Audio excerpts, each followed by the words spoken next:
E muita gente pergunta, não, teu nome é Deusmar porque tua mãe era um surfista de Deus, né? Não, minha mãe morava no interior, lá não tem mar não. Meu nome é Deusmar porque o nome do meu pai é Deusimar e ponto final, né? E minha avó colocou, não sei porquê. Para surpresa de muitos, né? Eu tenho 24 anos, né? Mas com um corpinho de 16, com a graça de Deus. Tô brincando. Desses 24 anos, eu tenho 9 anos de engajado no Lumen, né? Nem parece, né? Assim, tão novo, cara, assim. 9 anos entrou no Lumen o quê? Com 5 anos, né? Não, tô brincando. E aí, tenho 9 anos de engajado no Lumen, o que mais? Eu sou hoje consagrado no Lumen, né? Por isso que eu uso esse cordão desse jeito assim. Vocês já viram outras pessoas consagradas? Acho que sim, né? Já? Mas eu sou consagrado de comunidade de vida. O que é que isso significa? Eu moro numa casa da comunidade, né? Eu não moro mais com os meus pais. Eu moro numa casa que faz atendimento aos irmãos de rua, a Casa São Francisco. E eu moro lá já há 2 anos, né? Eu trabalhava como professor do Cristo, né? Lá onde eu conheci a Luana. E talvez mais algumas pessoas, né? Mas esse ano eu saí porque eu passei no mestrado, né? Aí, né? Maravilha, né? Agora eu vou ser mais doido ainda, né? Porque eu sou formado em filosofia e vou fazer um mestrado em filosofia também, né? Então, né? É um caminho de loucura, né? É mais rápido para alguns, né, Carla? E mais lento para outros, como para mim, né? Assim, eu não sou louco ainda, é um caminho, né, que a gente vai traçando assim, né? Eu acredito que vocês conheçam pessoas que estão mais adiantadas nesse caminho de loucura, é verdade ou não é? Sim, demais, né? Então, eu não tenho mais nada para falar sobre mim, né? E essa noite eu queria partilhar com vocês sobre como fosse a introdução do tema do retiro, né? É isso mesmo, né? Tu me ajuda aí, né? Porque se não for, eu preparei como se fosse, né? O meu passado, a tua misericórdia, Senhor, né? É isso aí, né? Se não for, agora vai ser, tá certo? O meu passado pertence à tua misericórdia, Senhor, né? Então, certamente essa frase, ela já fala muito, né? O meu passado pertence à misericórdia de Deus, né? Então, por que esse tema ele é tão importante? Porque muitas vezes o nosso passado quer roubar o nosso presente. Vocês entendem essa metáfora? Coisas que nós fizemos no nosso passado parece que querem demarcar quem nós somos hoje, nos fechando a possibilidade de nós sermos pessoas diferentes. Vocês entendem isso, sim ou não? E as pessoas do mundo, né? E as pessoas do mundo que eu falo assim, não, as pessoas más, né? Não, as pessoas que convivem conosco, elas parecem estar constantemente nos delimitando por aquilo que nós fizemos. Olha, fulano de tal, o que é que ele fez no carnaval agora, né? Que não sei o que lá. É verdade ou não é essas coisas? A gente se sente às vezes julgado pelo mundo nessas perspectivas, né? E muitas vezes nos parece que é como se não houvesse uma oportunidade real de mudança, né? O que eu estou falando para vocês, é tudo verdade, é ou não é? Alô, tem alguém aí? Muito bem, né? E essa mesma história, pessoal, ela aconteceu também com um cara na passagem bíblica de Pedro. Não sei se vocês conhecem bem a história de Pedro, mas Pedro, ele era um discípulo de Jesus, ele era um cara bem rude. Vocês conseguem imaginar assim, provavelmente velho, já um pouco mais bruto, assim, ignorante, né? E aí, Pedro, quando ele começou a seguir a Jesus, ele continuou sendo Pedro. Ou seja, ele continuou sendo ignorante, né? Então Jesus dizia assim, né? Olha, eu vou ser crucificado, as pessoas vão me matar, né? Aí Pedro, tá doido, Jesus? Não tem nem perigo um negócio desse acontecer. Aí Jesus, olha, eu tô lhe dizendo aqui, eu vou ser crucificado e vão me matar. E Pedro dizia, Jesus, eu não vou deixar que fizessem isso contigo. Se um dia fizerem isso contigo, eu morrerei contigo. Ou seja, Pedro, ele era muito impulsivo. Jesus disse, Pedro, ainda hoje, no dia que isso acontecer, o galo não cantará 3 vezes sem que tu me negues, né? Então, Pedro, ele continuou sendo Pedro mesmo seguindo a Jesus. Eu pergunto a vocês, será que o nosso coração, só por vocês estarem vindo para o grupo, né, participando do grupo, será que muda tudo de uma hora para outra? Sim ou não? Sim ou não?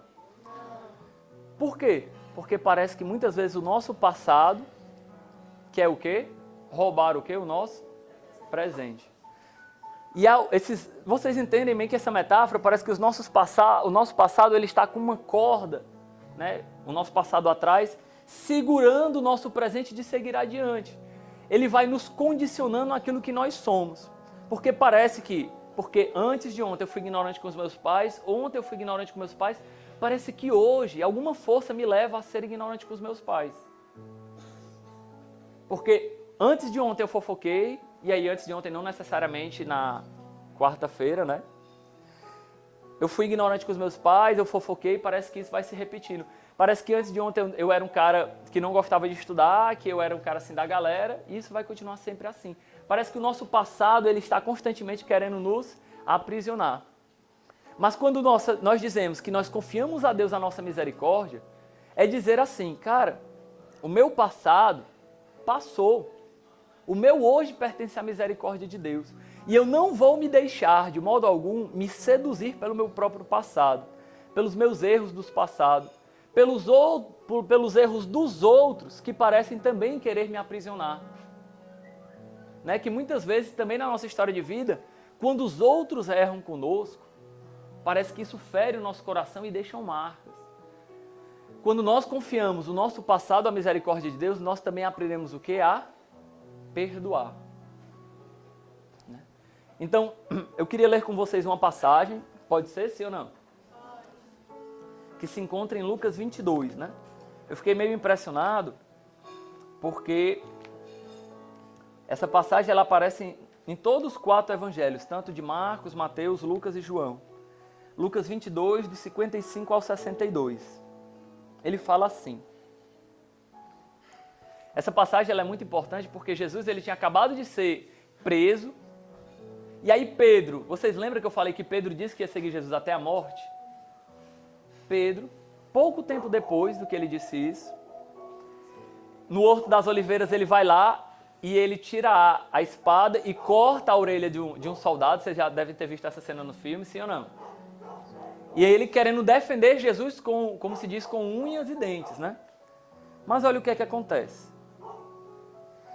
Prenderam a Jesus e levaram ele na casa do sumo sacerdote. Pedro o seguia de longe. Primeira coisa, como é que Pedro estava seguindo a Jesus? De longe. Pedro prometeu, Jesus, eu te seguirei sempre. Mas Pedro estava seguindo Jesus como? De longe. Tendo eles acendido uma fogueira no meio do pátio, sentaram-se ao redor e Pedro sentou-se no meio deles. Eles aqui, que eu pergunto para vocês, eram os apóstolos que estavam ao redor da fogueira? Não. Quem estava ao redor da fogueira eram as pessoas que estavam o quê? Esperando pela crucifixão de Jesus. Então Pedro, primeiro, como é que Pedro estava seguindo a Jesus? De longe. Depois ele se mistura no meio dos outros. Será que o nosso segmento de Jesus Cristo ele é um segmento de longe? Você vai para o grupo, mas... mais ou menos... Você vai para o grupo, né? Mas você não admite que é cristão de verdade, né? Sei lá, quem faz faculdade aqui, né? Eu falo isso que eu passei por essa dificuldade de ir para a faculdade e chegar na faculdade, né? Não ser mais tão cristão assim. Nos nossos meios familiares, né? Será que isso também acontece conosco? Chega um momento que nós nos sentamos no meio dos outros, começamos a fazer as mesmas coisas que os outros. Então Pedro se sentou ao redor daquela fogueira e uma mulher olhou para ele, uma criada, encarando-o, disse: tu também estava com eles. Ele negou: mulher, eu não o conheço. Eu queria que você pensasse, enquanto eu vou falando, lendo o resto da passagem, se você já negou a Jesus alguma vez. Queria que você pensasse sinceramente, né? Não precisa fechar os teus olhos, mas pensasse, cara, eu já neguei a Jesus alguma vez? Nas orações, nas músicas de louvor, eu abro meus braços, eu digo, Senhor, eu te amo, eu quero te seguir. Eu queria que você trazesse no seu coração as vezes que você negou a Jesus. E disse, talvez no seu coração, quantas vezes você disse, mulher, eu não o conheço. Pouco depois, outro, tendo-o visto, afirmou, tu também é um deles. Pedro declarou, homem, não sou. Decorrida mais ou menos uma hora, outro insistiu. Certamente tu estava com ele, pois tu és galileu. E Pedro disse, homem, não sei o que dizes. Pedro negou Jesus a quantas vezes? 3 vezes. Quantas vezes será que o nosso coração ele negou a Deus? Vocês já pararam para pensar nisso? Quantas vezes o nosso coração que prometeu um amor real, concreto, fiel a Deus, ele negou a Deus? Então, antes de continuar a nossa formação, eu queria fazer uma dinâmica oracional com vocês, pode ser? Cadê a coordenação? Eu queria que vocês pegassem, eu pedi para a coordenação preparar uns corações, que esses corações simbolizam para vocês o coração de cada um de vocês, né? E eu queria que vocês escrevessem nesse coração, queria que se vocês sentirem a vontade de se espalharem mais aqui pelo centro, né? E escrevessem, né, nesse coração, o que hoje é para vocês essa negação de Jesus.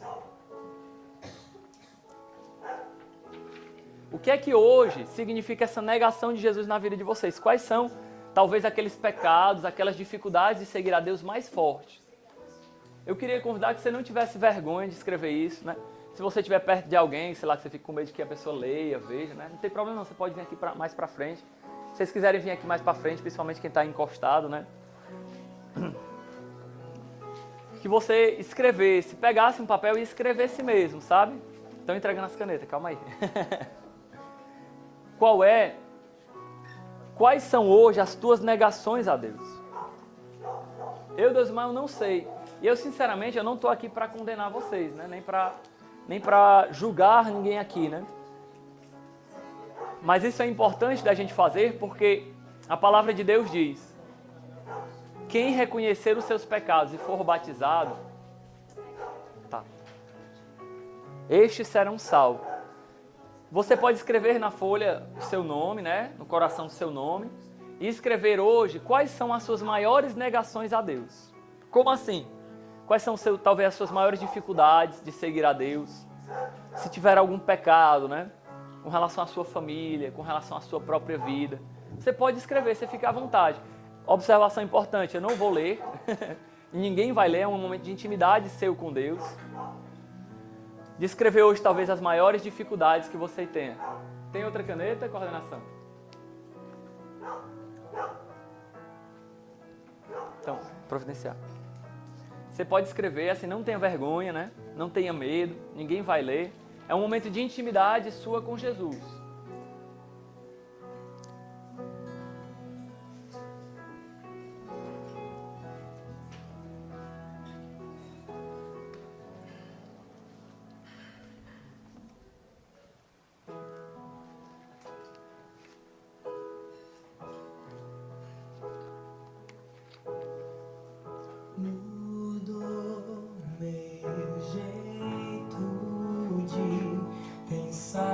Continue escrevendo. Enquanto essa música vai tocando, não tenha vergonha de abrir o seu coração. Ainda que a gente esteja de olho aberto, é um momento oracional. Vai escrevendo, vai deixando Deus tocar o teu coração. Quando você vai escrevendo, é um momento de intimidade com Deus. Porque Deus não te julga, sabia? Deus já conhece o teu coração.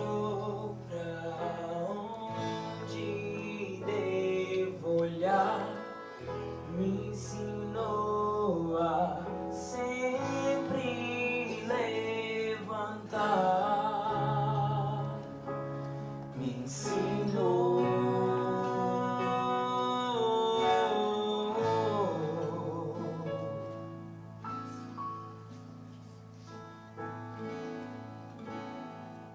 Mudou meu jeito de pensar, mudou meu jeito de falar,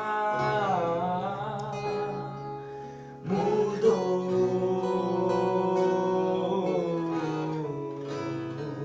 Tente trazer no coração quantas vezes você já caiu nisso. Quantas vezes você já negou Jesus nesse pecado? Me mostrou pra onde devo olhar, me ensinou a sempre levantar, me ensinou.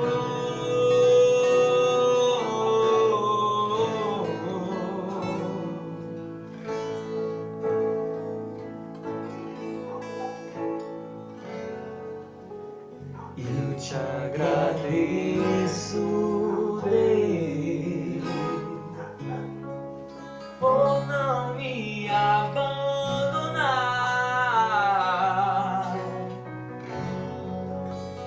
Por isso estou aqui,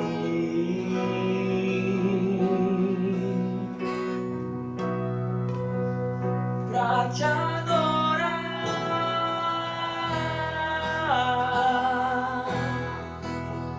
te exaltar,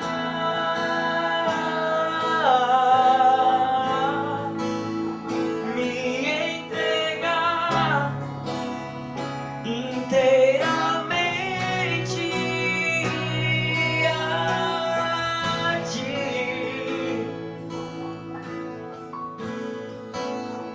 Vens me moldar,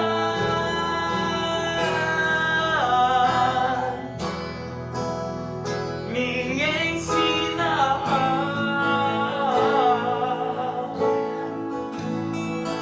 pois quero te dar toda a minha vida e o meu ser. És meu Senhor, és meu Senhor,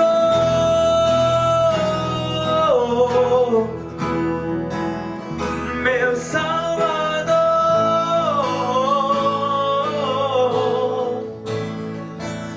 meu verdadeiro amor.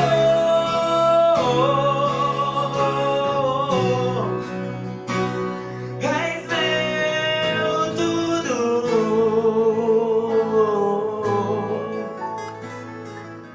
meu tudo. Você possa ir concluindo, quem não concluiu ainda. Meu tudo. Se você já concluiu, eu queria que você tivesse a coragem de ler o que você escreveu. Queria que você lesse o seu papel. Se você tivesse a coragem de ler o que você escreveu.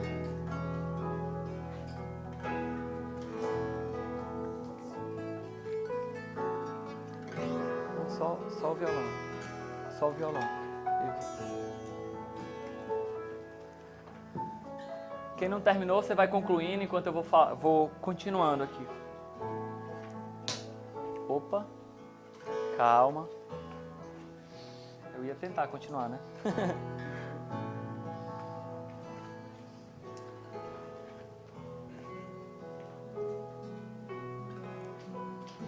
Imediatamente, depois de negar Jesus 3 vezes, imediatamente, pode deixar. Imediatamente, enquanto ele ainda falava, um galo cantou. E o Senhor, voltando-se, fixou o olhar em Pedro. Prestem bem atenção, depois de Pedro negar Jesus 3 vezes, o que é que acontece? Jesus, o galo canta, e o mais importante, Jesus o quê? Olha para ele. Pedro então lembrou-se das palavras que o Senhor lhe dissera: antes que o galo cante hoje, tu me terás negado 3 vezes. E saindo para fora, chorou amargamente. Pessoal, eu pergunto para vocês, qual é a grande diferença entre Pedro e Judas? Judas negou a Jesus, sim ou não? E Pedro fez o quê? Também negou a Jesus. Qual é então a grande diferença entre Pedro e Judas? Eu pergunto para vocês. A diferença é que Pedro lembrou das palavras de Jesus e se sentiu o quê? Olhado por Jesus. E o mais importante, o que é que ele fez? Ele se arrependeu. Ele disse que Pedro saiu de lá e se arrependeu dos seus pecados. Eu não sei se vocês entendem a grandeza disso, mas Judas, qual foi o fim de Judas? Como Judas morreu? O que é que ele fez? Ele se enforcou. Mas se nós olharmos para a história, qual foi o fim de Pedro? Pedro se suicidou? Sim ou não? Pedro deixou de seguir a Jesus, mesmo tendo negado ao Senhor? Sim ou não? Pedro continuou até o fim. Eu não sei se vocês sabem, mas isso não tem na Bíblia, né? Mas a tradição cristã fala que Pedro, ele morreu crucificado como? De cabeça para baixo. Por quê? Porque quando ele ia ser crucificado, ele disse: eu não sou digno de morrer o quê? De morrer igual a Jesus. E é por isso que ele foi crucificado de cabeça para baixo. Nero, o imperador romano, mandou tocar fogo na cidade. Calma, vai dar certo. Nero mandou tocar fogo na cidade para poder botar a culpa nos cristãos. Então os cristãos começaram a fugir e Pedro também fugiu. Então a história, a tradição cristã fala que quando Pedro está saindo de Roma, olha que interessante, ele tem uma visualização de Jesus entrando em Roma, ou seja, não sei se,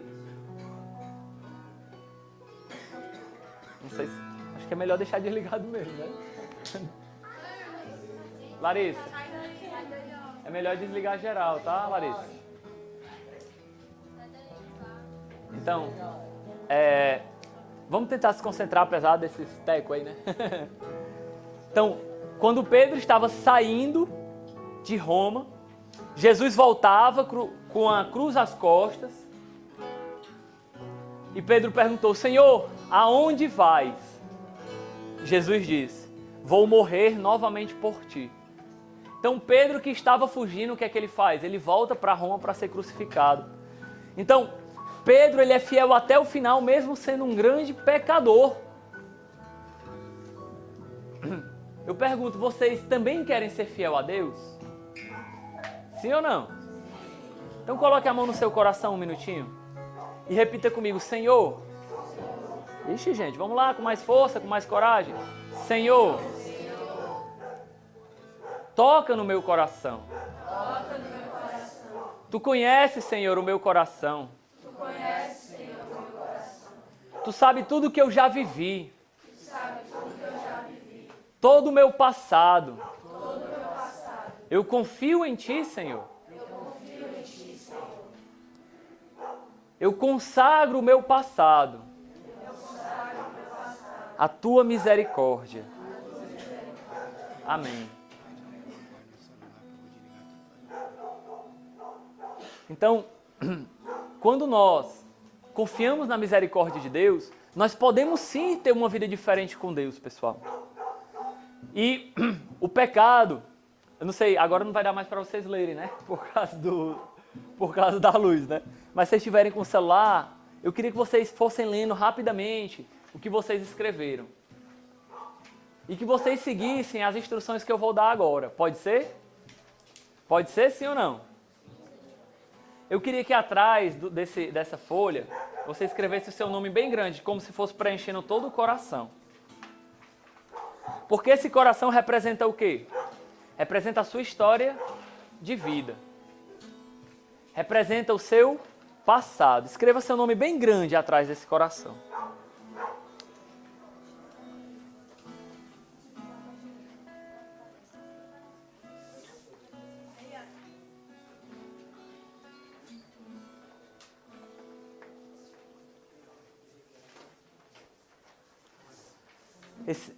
Agora entenda bem. Eu queria que vocês entrassem assim num clima e entendessem que esse coração são vocês, é a vida de vocês.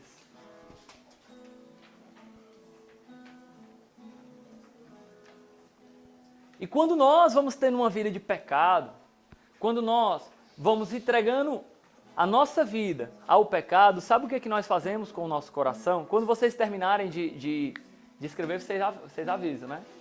Tem alguém que falta escrever ainda? Pronto. O pecado, ele deforma o nosso coração. A palavra de Deus diz que nós somos imagem e semelhança de Deus. Nós somos como que um espelho de Deus. E quando nós pecamos, nós não deixamos de ser um espelho de Deus, mas o que é que nós fazemos? Nós jogamos lama em cima desse espelho. Eu pergunto, um espelho cheio de lama reflete alguma coisa? De modo algum. De modo algum. E algumas pessoas se acostumam tanto com o pecado que elas esquecem que elas são o quê? Imagem e semelhança de Deus.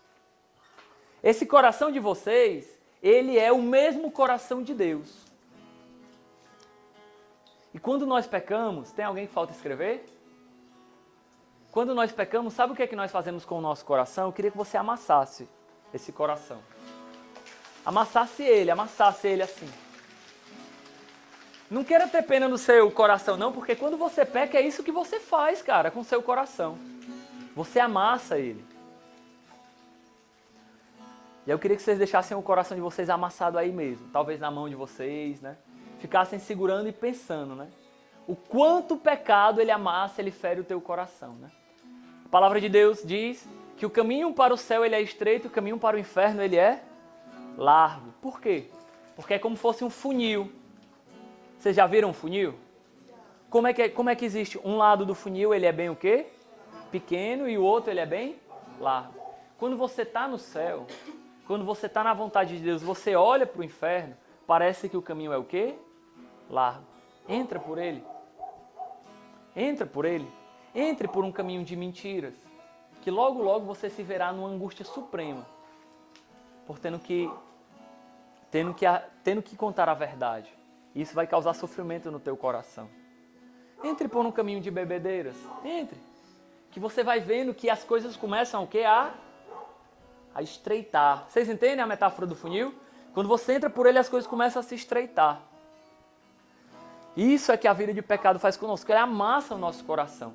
E no Antigo Testamento, pessoal, como não havia Jesus Cristo, Jesus não tinha salvado o povo dos seus pecados, eles acreditavam que os pecados eles eram redimidos pelo bode expiatório. Vocês já escutaram essa expressão, o bode expiatório? O que era o bode expiatório? Eles pegavam um novilho, um carneirinho, né? O mais bonito, o mais forte, o mais importante, e eles, num determinado rito religioso, eles levavam esse carneiro para o templo, e lá os sacerdotes, os padres da época, eles matavam esse cordeiro. Era como se aquela família tivesse transferindo seus pecados para onde? Para o cordeiro. E aí eles matavam esse cordeiro. E quando eles matavam esse cordeiro, eles tiravam toda a gordura do cordeiro e as vísceras, e eles queimavam. Porque como eles não viam a Deus, eles acreditavam que o que agradava a Deus era o cheiro daquele novilho queimado. Vocês estão entendendo? Então eles matavam um cordeiro como se o pecado deles fosse redimido, lavado e purificado naquele cordeiro. Porque de fato, o pecado gera em nós morte. O pecado gera em nós morte. Poderia citar aqui várias coisas, né? Basta nós vermos, por exemplo, a vida de uma pessoa que usa drogas. O pecado gera o quê nela? Morte. Uma vida de mentiras. O pecado gera o quê nessa pessoa? Morte. O aborto gera morte. Então as consequências do pecado são essas, mas quando os judeus, né, eles imolavam um cordeiro, era como se a morte deles fosse transferida para quem? Para o cordeiro. É por isso que nós chamamos Jesus de o Cordeiro de Deus. Jesus, ele toma sobre si os pecados da humanidade e ele nos reme na sua cruz. Ele faz o quê, pessoal? Ele pega todos os nossos pecados e carrega sobre as suas costas. Todas as culpas que nós temos na nossa vida, Jesus já carregou por nós. Jesus já gravou por nós. Olhe para esse papel amassado na sua mão. Ele parece agora um coração? Parece um coração, sim ou não? Parece mais com o quê? Um pedaço de lixo. Mas eu pergunto, vocês acham, como é que Deus olha para o coração de vocês amassado? Será que Ele olha para o coração de vocês amassado ou para um coração aberto? Para um coração o quê? Aberto. E eu falo mais, pessoal. O pecado, quando ele entra na nossa história, ele começa a criar as raízes, ele não se aguenta somente em amassar os nossos corações. Mas sabe o que é que ele faz com o nosso coração? Ele também rasga o nosso nome. Ele rasga o nosso nome. Eu queria que você rasgasse seu coração neste momento. 2 partes, 4 partes. Não, você pode rasgar ele já amassado mesmo. Você fica meio à vontade. Se quiser abrir e rasgar. Mas que você não jogasse fora esses papéis ainda.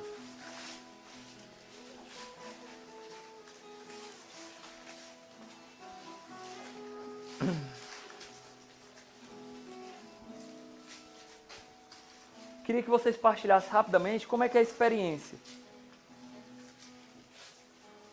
de rasgar o pecado, rasgar o coração de vocês.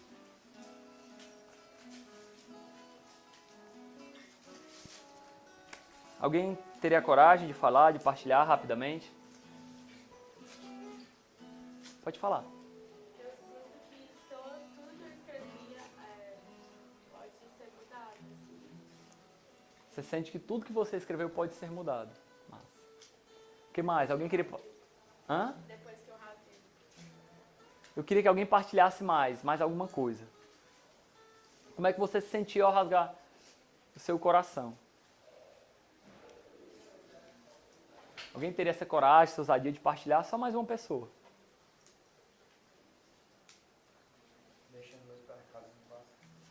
Deixar os pecados no passado. É exatamente para isso que a gente começa um retiro. A gente começa o retiro talvez assim, né? Já pensando uma coisa um pouco mais pesada, uma coisa um pouco mais séria. Exatamente para a gente entender que os nossos pecados, eles são sérios, pessoal. Não é uma brincadeira, né? O pecado é como uma ladeira que muitas vezes nós entramos e começamos a nos embolar e a cair, né? No meio dele. O que Cristo fez em Isaías 53 fala, né? Apesar de ser do Antigo Testamento, é uma profecia sobre Jesus. Ele fala que Jesus, ele ficou tão desfigurado que ele não parecia mais nenhum homem. Que não havia mais beleza alguma nele. Que as pessoas olhavam para ele e achavam que ele era um condenado por Deus. E a passagem ela diz assim: mas ela pelos nossos pecados que ele sofreu. Foi pelas nossas culpas que ele foi açoitado e crucificado. Pessoal, o que Cristo faz é assumir sobre si mesmo todos os pecados para nos dar a oportunidade de ter uma vida nova. Então, não importa, pessoal, qualquer coisa que você tenha vivido até hoje, você tem uma oportunidade de ter uma vida nova. Hoje tenho 9 anos de caminhada, né? Mas, dos meus 12 aos 15 anos, eu fazia muita comédia, né, nessa vida. Fazia muita comédia, ficou assim desorganizado demais, né, assim. Era conhecido pela galera lá do colégio, né, como o cara que bebia muito, né. Não, Deusmar, né, é o pinguço, né, o papudim, né. Se usa, como é que se chama hoje, né? Como? 1%, é? Por quê? Porque 1%. Como é que se chama hoje? Quais são os apelidos que a galera tem hoje aí pros papudim, né? Com 12 anos, eu era o único cara. O Mike sabe de tudinho, é, Mike? Eu era o único cara na 8ª série que hoje, ou na 7ª série, que hoje é a 8ª, né?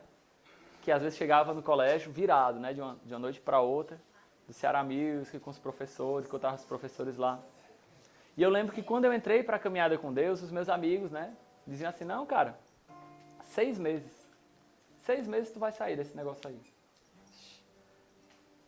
Os homens, eles acreditam nisso, né? Eu lhe pergunto, os homens perdoam o nosso passado? Não. Mas Deus conhece o nosso coração. Os meus amigos diziam, eu lembro que uma época dessa, eu fui para Sobral, né? Eu tinha já uns 2 anos, 3 anos de caminhada, né? Aí o Pablo, um amigo meu, chegou, ei Deus, mas é verdade que tu tá caminhando na igreja? Eu, mas 3 anos depois, né? Aí eu, cara, é, né? Aí ele, mas como é que pode, cara, né? Tu, macho, caminhando na igreja. Porque os nossos passados, eles ficam marcados na história dos homens, mas Deus não, pessoal. Deus nos dá uma oportunidade nova a cada manhã. Talvez você tenha escrito muitas coisas que você não gostaria de ter vivido aí no seu coração. E sabe o que é mais doloroso? Saber que essa escrita não está num coração de papel, está no seu coração de carne, está marcado. Mas Deus hoje dá uma oportunidade nova dentro do nosso coração. Deus hoje dá uma oportunidade nova dentro do nosso coração, pessoal. Queria contar para vocês a história de um santo, de Santo São Jerônimo, que ele era um cara extraordinário, né? Ele foi o principal escritor, né, de traduzir a Bíblia para o latim, né, na época antiga. E então, ele era um homem que ele tinha visões de Jesus, ele tinha experiências místicas de Jesus. E num dos natais, né, no nascimento de Jesus, ele foi rezar: Senhor, eu queria esse ano te dar um presente, né? E ele foi rezando, né? O que é que eu posso dar a Deus, né? Os céus já são de Deus, toda a terra é de Deus. Todas as minhas boas obras que eu posso ajudar aos outros, foi Deus quem me deu. Se eu tenho a oportunidade de ter saúde, graças a Deus. É graças a Deus que eu tenho saúde. Se eu tenho a oportunidade, por exemplo, de ter condições físicas, condições financeiras para poder ajudar os outros, isso é graça de Deus. O que é que eu posso dar a Deus? E eu queria que vocês se perguntassem hoje: o que é que vocês podem dar a Deus que Deus já não tenha?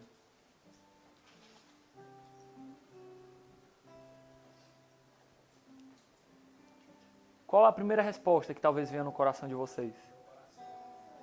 O meu coração. São Jerônimo. O que mais? Eu queria escutar. Alguém tem alguma coisa diferente para falar? O que você pode dar a Deus que Deus ainda não tenha? A tua gratidão. Como? A entrega, a tua entrega, né? Muito bem. Mas São Jerônimo, ele pensou uma coisa, tipo assim, né? O teu coração, a tua entrega, a tua gratidão são coisas o quê? Boas. Mas São Jerônimo, ele pensou uma coisa muito diferente. Ele sentiu Deus falando no coração dele o seguinte: os meus pecados. Os meus pecados é a única coisa que Deus não tem ainda. Porque o meu coração, querendo ou não, ele é de Deus. Ele é de Deus, porque é Deus quem te criou, Deus quem te fez. Se tu tem gratidão no teu coração, é pelas coisas que Deus já te deu, pelos bens, pela tua família, que é dom de Deus. Então, os teus pecados, eles devem ser entregues a Deus. E nessa noite a gente vai fazer um momento de adoração ao Santíssimo Sacramento, né?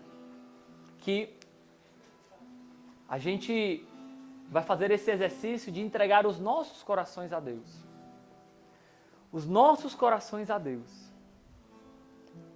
Eu queria que a gente fosse ficando de pé, né? Ainda assim, para a gente começar a nossa oração. Queria pedir para vocês que vocês saíssem do lugar de vocês, que vocês viessem aqui, se espalhassem aqui pelo centro mesmo, né?